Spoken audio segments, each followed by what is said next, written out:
Mateus capítulo 24, Marcos capítulo 13, Lucas capítulo 21 já teriam acontecido. Alguns cristãos acreditam que esses capítulos seriam proféticos apenas até a destruição de Jerusalém que ocorreu no ano 70. Eles alegam, por exemplo, que os judeus já foram espalhados pelas nações quando leem Lucas 21, 24, e que Marcos 13, 9 também já teria se cumprido no livro de Atos, nos discípulos que foram açoitados nas sinagogas, etc. Lucas 21 até o versículo 24 é apenas a primeira parte da descrição de Mateus 24. Só que Lucas dá mais detalhes. Em alguns aspectos, o cerco de Jerusalém no ano 70 é semelhante em alguns aspectos ao cerco que irá acontecer no futuro.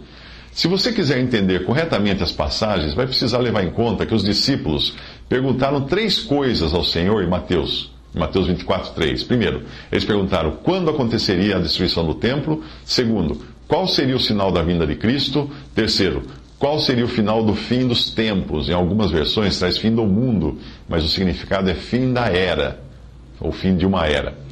Mateus 24 e Marcos 13 tratam das respostas às perguntas 2 e 3, a segunda e terceira pergunta.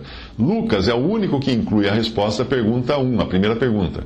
E ele faz isso no capítulo 21, versículos 12 ao 24. A partir do versículo 25, ele volta a falar do futuro.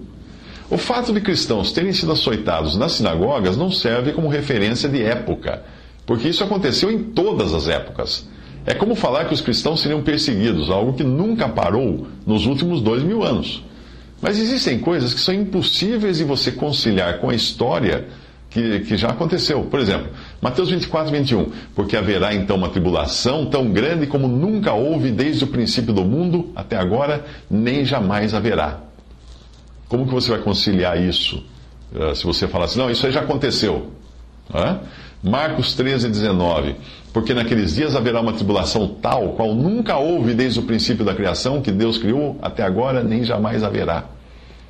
Marcos 13, 24 a 26. Mas naqueles dias, depois daquela tribulação, ele está posicionando agora no tempo.